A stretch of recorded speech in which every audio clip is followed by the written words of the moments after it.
வணக்கம் நண்பர்களே.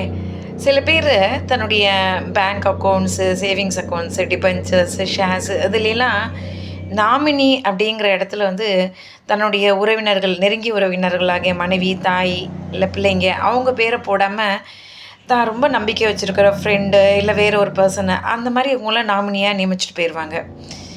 அவங்க இறந்ததுக்கப்புறம் இது பெரிய ஒரு சட்ட சிக்கலை ஏற்படுத்தக்கூடியதா இருக்கும். அதாவது நாமினிங்கிறவங்களுக்கு தான் வந்து அந்த இறந்து போனவருடைய அசையும் சொத்துக்கள், இந்த செக்யூரிட்டீஸ், டிபென்ச்சர்ஸ்லாம் குடுக்கலாம். அப்படிங்கிற நிலையில தான் ஃபைனான்ஷியல் இன்ஸ்டிடியூஷன்ஸ் அந்த நாமினியோட டீட்டெயில்ஸ் எல்லாம் கேட்டு வாங்கிப்பாங்க. ஆனா, அவங்க குடும்ப உறவுக்குள்ள வராத பொழுது, வேற ஒரு நபரா அந்த நாமினி இருக்கும் பொழுது, அத வந்து அந்த மாரி குடுக்குறதுக்கு வந்து இந்த சட்டப்பூர்வமான வாரிசுகள் எதிர்ப்பு தெரிவிக்கிறது இருந்துட்டு இருந்தது. இந்த லீகல் பேட்டில் வந்து ரொம்ப காலம் தொடர்ந்து இருந்துச்சு. அதுக்கான முற்றுப்புள்ளி வைக்கும் விதமா 2022ல உச்சநீதிமன்றம் ஒரு தீர்ப்பு வந்து இந்த வழக்குல சொல்லியிருக்கு.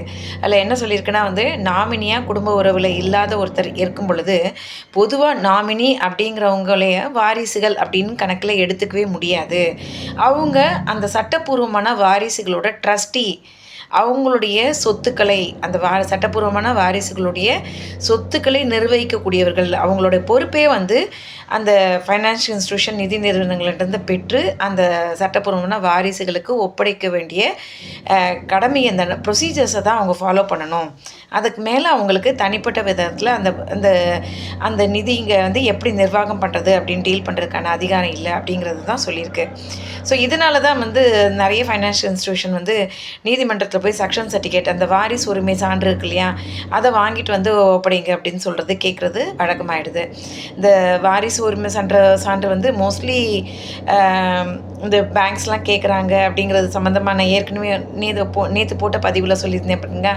ஒரு ஒர்க் பண்ணிகிட்டு இருந்த ஒரு கவர்மெண்ட் எம்ப்ளாயியோட டிபார்ட்மெண்ட்லேயே அதை கேட்டிருந்தாங்க, அதை கொண்டு வந்து கொடுங்கன்னு சொல்லிட்டு. யூஸ்வலாக வந்து அது மாதிரி பென்ஷன் அரியர்ஸ், இறந்து போன ஒரு அரசு ஊழியரோட பென்ஷன் அரியர்ஸு, ரிட்டயர்மெண்ட் பெனிஃபிட்ஸை கொடுக்குறதுக்கு அந்த லீகலர்ஷிப் சர்டிஃபிகேட்டே போதுமானதாக தான் அந்த வாங்குவாங்க. ஆனால் அதில் எப்போ ஒரு டிஸ்பியூட் இருக்கோ அப்போ தான் சக்ஷன் சர்டிஃபிகேட் கேட்டு வாங்குவாங்க.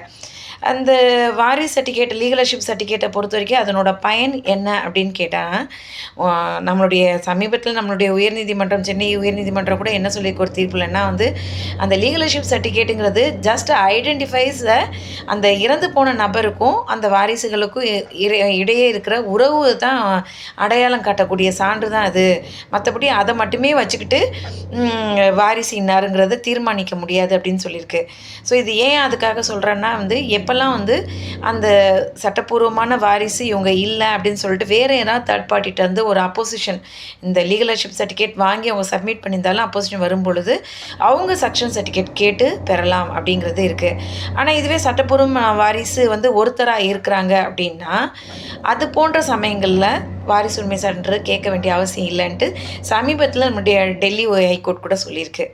ஸோ இதுலேருந்து நமக்கு சட்டப்பூர்வமான வாரிசு சான்று, அதாவது சக்ஷன் சர்டிஃபிகேட் அப்படிங்கிறதுக்கும் லீகலர்ஷிப் சர்டிஃபிகேட்டுக்கும் 2க்கும் இருக்கிற வித்தியாசத்தை நம்ம தெரிஞ்சுக்கிட்டோம். மீண்டும் இன்னொரு பதிவில் உங்களை சந்திக்கிறேன். நன்றி, வணக்கம்.